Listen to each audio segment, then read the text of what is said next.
All right. Thank you, Brian Thomas, for joining us with those details. The Lok Sabha has passed the Waqf Amendment Bill after a 12-hour-long debate, with 288 members voting for it and 232 voting against.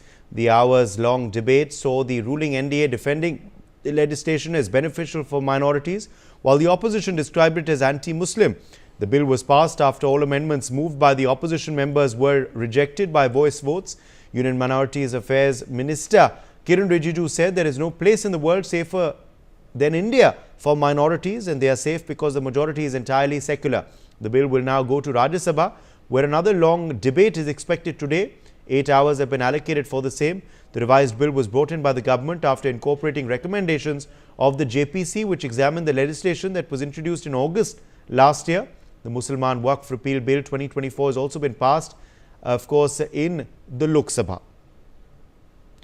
Well, we have spoken to various members of parliament on this big development.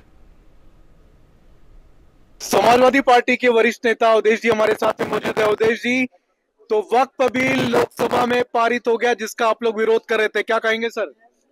ये bill के बारे में लगातार कह रहे थे कि bill जो है संविधान के आत्मा के खिलाफ है। प्रेमबिल में जो है व्यवस्था बाबा साहब भीमराव अम्बेडकर ने जो कहा है, और इस बिल से ये संविधान में जो व्यवस्थाएं हैं उसका वायलेशन है। चाहे लेकिन आपके पास नंबर तो थे नहीं। चाहे आर्टिकल 14 ले लीजिए, चाहे अनुच्छेद 25 ले लीजिए, सब में जो है तो पूरी तरह से इसका वो वायलेशन था।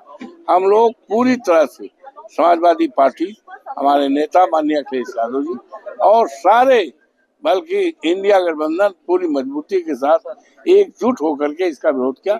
लेकिन चूंकि संख्या नहीं थी, संख्या के बल पर ये बिल पास हुआ है। ये बिल पूरी तरह से असंवैधानिक है। मुसलमानों की जमीन को, उनकी प्रॉपर्टी को भारतीय जनता पार्टी की इरादा नियत अच्छी नहीं है, उसको बचाना चाहती है। अवधेश जी, जिनका कहना है कि मुसलमानों के लिए बिल अच्छा नहीं था, उनकी संपत्ति छीनने का बिल था, ये संख्या कम होने के कारण बिल सरकार पास करा गई। संजय कल्याण बनर्जी हमारे साथ में मौजूद है। कल्याण दादा,